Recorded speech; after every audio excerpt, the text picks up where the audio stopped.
Good morning दोस्तों, मैं अखिलेश कुमार स्वागत करता हूं आपका अपने यूट्यूब चैनल एग्जाम पास में। दोस्तों, अगर किसी व्यक्ति को किसी बात को लेकर घमंड हो जाए तो कहिए उनसे कि वो अपना घमंड निकाल दें और हल्का हो लें, क्योंकि दोस्तों ऊंचाइयों को वही छूता है जो हल्का होता है। और रही बात घमंड की, तो दोस्तों ठंड में हाथ और घमंड में दिमाग अक्सर प्रॉपर ढंग से काम नहीं किया करते हैं। तो चलिए दोस्तों, ये तो मोटिवेशन की दुनिया रही। अब चलते हैं कंपटीशन की दुनिया में और देखेंगे आज का टॉप 10 मोस्ट इंपॉर्टेंट क्वेश्चन क्या है। तो चलिए दोस्तों, इस वीडियो को शुरू करते हैं। तो दोस्तों, कल मैंने आपसे क्वेश्चन किया था कि मालूम कीजिए कि हर्षवर्धन की बहन का नाम क्या था। हर्षवर्धन की बहन का नाम क्या था? आई होप कि आपने सर्च किया होगा, उससे जितनी भी जानकारी प्राप्त हो सकती है आप जरूर प्राप्त करने की कोशिश किए होंगे। तो चलिए दोस्तों, इस क्वेश्चन का आंसर देखते हैं ऑप्शन के साथ क्या होगा। ऑप्शन नंबर ए है दोस्तों हेलेना, ऑप्शन नंबर बी है प्रभावती, ऑप्शन नंबर सी है यशोमती और ऑप्शन नंबर डी है राजश्री। अब इसमें बताना है दोस्तों हर्षवर्धन की बहन का नाम क्या था। तो दोस्तों, इस क्वेश्चन का आंसर जो होगा ऑप्शन नंबर डी होगा, हर्षवर्धन की बहन का नाम राजश्री था। अगर आप वर्धन वंश को पढ़े होंगे एंशिएंट हिस्ट्री में तो आप श्योरली इस क्वेश्चन का आंसर देंगे। अगर नहीं किए हैं तो कोई बात नहीं, आपने अगर सर्च किया होगा वर्तमान समय में तो आप इस क्वेश्चन का आंसर श्योरली दे पाएंगे। चलिए दोस्तों, और कुछ लोगों ने कमेंट भी किया है, बिल्कुल राइट आंसर दिए है, उनके लिए बहुत बहुत धन्यवाद जो इस क्वेश्चन का आंसर ढूंढने का प्रयास तो किया।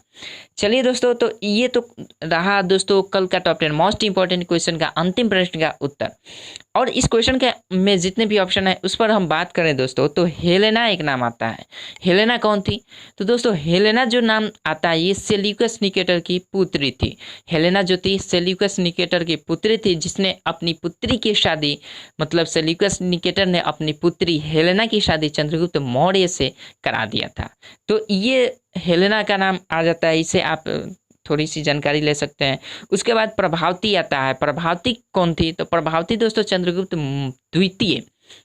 द्वितीय जिसका संबंध गुप्त वंश से होता है, ये चंद्रगुप्त द्वितीय की पुत्री थी। ठीक है, प्रभावती जो थी चंद्रगुप्त द्वितीय की पुत्री थी, जिसकी शादी ये वाकाटक वंश में करा देता है। ठीक है, तो इस पर वाकाटक वंश के बारे में भी हमने वीडियो बनाया है। इसमें जितने हर्षवर्धन के संबंध में, वर्धन वंश के बारे में, वाकाटक वंश के बारे में, चंद्रगुप्त मौर्य के बारे में, ठीक है, गुप्त वंश के बारे में, मौर्य साम्राज्य के बारे में, सब पर मैंने वीडियो बनाकर डाल दिया है भोजपुरी पढ़ाई पर। अगर आप देखना चाहते हैं तो आप ज़रूर भोजपुरी पढ़ाई पर जाकर उस चैनल को सब्सक्राइब कर सकते हैं और उस पर जितने भी वीडियोज़ हैं आप चाहते हैं तो देख सकते हैं और अधिक से अधिक जानकारी प्राप्त कर सकते हैं। तो यहाँ तक तो हमने जाना दोस्तों हेलेना, प्रभावती और उसके बाद यशोमती। यशोमती कौन थी दोस्तों? तो ये राजश्री, जो इस क्वेश्चन का आंसर है राजश्री, इसकी माता का नाम था। यानी कुल मिलाकर हम कह सकते हैं कि हर्षवर्धन के माँ का नाम जो था वो यशोमती था और हर्षवर्धन की बहन का तो नाम जो है ये राजश्री हो गया।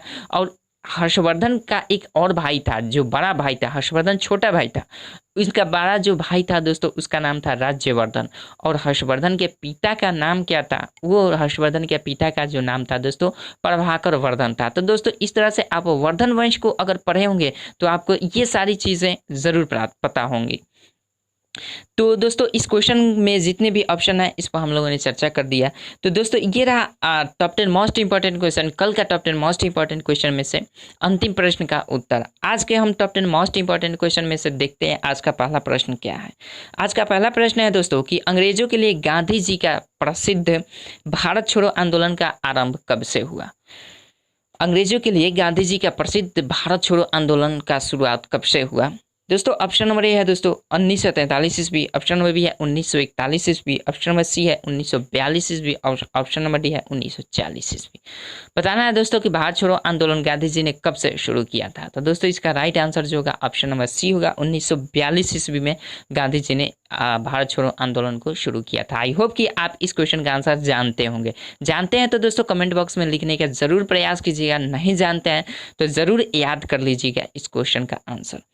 चलिए अगले क्वेश्चन की ओर बढ़ते हैं। अगला क्वेश्चन है दोस्तों कि जब चंद्रमा पूरी तरह से सूर्य को ढक लेता है तो उसे क्या कहते हैं? जब चंद्रमा पूरी तरह से सूर्य को ढक लेता है तो उसे क्या कहते हैं? ऑप्शन नंबर ए है दोस्तों एंटुम्ब्रा, ऑप्शन नंबर बी है प्रछाया या उम्ब्रा, ऑप्शन नंबर सी है उपछाया या पिनम्ब्रा, ऑप्शन नंबर डी है कोई नहीं। तो दोस्तों इसका राइट आंसर जो होगा ऑप्शन नंबर बी होगा, प्रछाया उम्ब्रा कहते हैं। ठीक है, चलिए अगले क्वेश्चन की ओर बढ़ते हैं। अगला क्वेश्चन है दोस्तों अभी अभी पैदा हुए बच्चे का श्वसन दर क्या होता है? अभी अभी पैदा हुए बच्चे की श्वसन दर क्या होती है? ऑप्शन नंबर ए है दोस्तों प्रति मिनट 32 बार, ऑप्शन नंबर सी है प्रति मिनट 26 बार, ऑप्शन नंबर सी है प्रति मिनट 18 बार और ऑप्शन नंबर डी है प्रति मिनट 15 बार। इसमें बताना है कि अभी अभी जो बच्चा पैदा होता है उसकी श्वसन दर क्या होती है। तो आई थिंक कि आप जानते होंगे, नहीं जानते हैं तो दोस्तों बहुत ही इंटरेस्टेड और बहुत ही नॉलेजफुल ये क्वेश्चन है, तो आपको ध्यान में रखना होगा। इस क्वेश्चन का आंसर जो होगा ऑप्शन नंबर ई होगा, प्रति मिनट 32 बार होता है। ठीक है, अभी अभी पैदा हुआ बच्चा का जो ये होता है श्वसन दर की क्रिया जो होती है वो प्रति मिनट 32 बार होती है। हालांकि जो शिशु होते हैं, नवजात शिशु होते हैं, उनकी एक रेंज होती है। कुछ बच्चों का जो श्वसन दर होता है दोस्तों वो 32 बार होता है, कुछ का 35 बार, एक रेंज होता है 30 से 60 के बीच में होता है। ठीक है, जब छोटा जितना बच्चा होता है ना उसकी श्वसन दर अधिक तेजी से होती है, मतलब पर मिनट में अधिक से अधिक बार वो श्वसन की क्रिया करता है। जैसे जैसे ये युवा होता है, आगे बढ़ता है, इसकी उम्र होती है, तब इसकी श्वसन दर घट जाती है। जैसे वही हम देख लें, अगर बात करें एक वयस्क में श्वसन दर की क्रिया कितनी समय में होती है तो दोस्तों वो होता है हमारे 16 से 18 बार। ठीक है, तो आई होप कि इस क्वेश्चन का आंसर आप सही ढंग से जान चुके होंगे। चलिए, तो इस क्वेश्चन का आंसर जो होगा ऑप्शन नंबर ए होगा, प्रति मिनट 32 बार होगी। ठीक है, चलिए अगले क्वेश्चन की ओर बढ़ते हैं। अगला क्वेश्चन है दोस्तों है कि फोटोन की कण बनने की प्रकृति निम्नलिखित में से किस पर टिकी होती है। फोटोन बनने की प्रकृति निम्नलिखित में से किस पर टिकी होती है। ऑप्शन नंबर ए है दोस्तों विवर्तन, ऑप्शन नंबर बी है ध्रुवन, ऑप्शन नंबर सी है प्रकाश वैद्युत प्रभाव और ऑप्शन नंबर डी है व्यतिकरण। तो इसका राइट आंसर जो होगा ऑप्शन नंबर सी होगा, प्रकाश वैद्युत प्रभाव पर टिकी होती है। चलिए अगले क्वेश्चन की ओर बढ़ते हैं। अगला क्वेश्चन है दोस्तों, मुगल सम्राट शाहजहां ने अपनी तीसरी पत्नी मुमताज महल की याद में ताजमहल का निर्माण कब करवाया था। ऑप्शन नंबर ए है दोस्तों 1632 से 1653 ईस्वी के बीच में, ऑप्शन नंबर बी है 1600 ईस्वी, ऑप्शन नंबर सी है 1764 से 65 ईस्वी और ऑप्शन नंबर डी है कोई नहीं। तो दोस्तों इसका राइट आंसर जो होगा 1632 ईस्वी से लेकर 1653 ईस्वी के बीच में मध्य में इसने ताजमहल का निर्माण करवाया था। चलिए आई होप कि इस क्वेश्चन का आंसर आप जानते होंगे, नहीं जानते हैं तो याद कर लीजिएगा। चलिए अगले क्वेश्चन की ओर बढ़ते हैं। अगला क्वेश्चन है दोस्तों कि तारों को जोड़ने की प्रक्रिया कहलाता है। तारों को जोड़ने की प्रक्रिया क्या कहलाता है। ऑप्शन नंबर ए है दोस्तों संकलन, ऑप्शन नंबर बी है संयोजन, ऑप्शन नंबर सी है आसंजन, ऑप्शन नंबर डी है श्रृंखला बंधन। इसमें बताया तारों को जोड़ने की जो क्रिया होती है उसको क्या कहते हैं। तो दोस्तों इसका राइट आंसर जो होगा ऑप्शन नंबर डी हो जाएगा, श्रृंखला बंधन कहा जाता है। ठीक है दोस्तों, अगर ये वीडियो आपको किसी भी तरह अच्छा लगे तो अपने दोस्तों में जरूर शेयर कीजिएगा। चैनल को सब्सक्राइब नहीं किया है तो दोस्तों सब्सक्राइब कर लीजिएगा और बेल आइकन को भी प्रेस कर दीजिएगा सब्सक्राइब करने के बाद।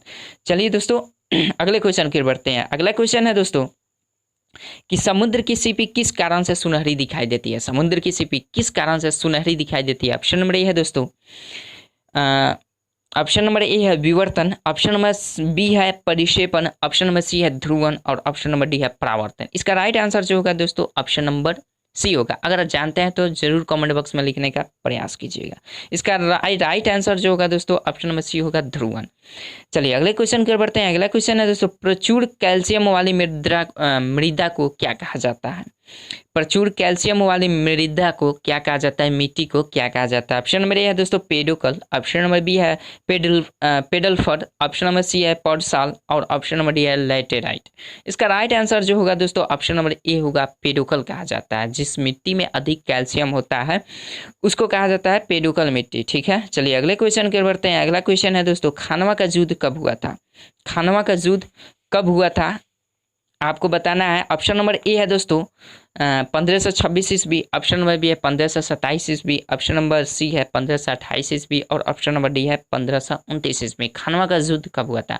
तो आई थिंक इस क्वेश्चन का आंसर आप जानते हैं। ऑप्शन नंबर बी जो होगा इसका राइट आंसर होगा 1527 ईस्वी में खानवा का युद्ध हुआ था। ठीक है, चलिए अगले क्वेश्चन की ओर बढ़ते हैं। अगला क्वेश्चन है दोस्तों HIV की खोज किसने की थी। HIV की खोज किसने की थी। ऑप्शन नंबर ए है दोस्तों कुल्फ ने, ऑप्शन नंबर बी है लुक मॉन्टेनियर ने, ऑप्शन नंबर सी है फ्लेमिंग ने और ऑप्शन नंबर डी है एडवर्ड जेनर। इसमें बताना है कि दोस्तों HIV की खोज किसने की थी। तो आई थिंक इस क्वेश्चन का आंसर आप जानते होंगे। इस क्वेश्चन का आंसर है दोस्तों option number B look Montagnier ने इस HIV की खोज की थी। ठीक है, तो दोस्तों ये रहा आज का टॉप 10 मोस्ट इंपॉर्टेंट क्वेश्चन और फिर मिलेंगे अगले वीडियो में टॉप 10 मोस्ट इंपॉर्टेंट क्वेश्चन के साथ। तब तक के लिए आपसे एक क्वेश्चन करना चाहूँगा कि बताइए कि टमाटर जूस का pH मान क्या होता है, टमाटर जूस का पीएच मान क्या होता है।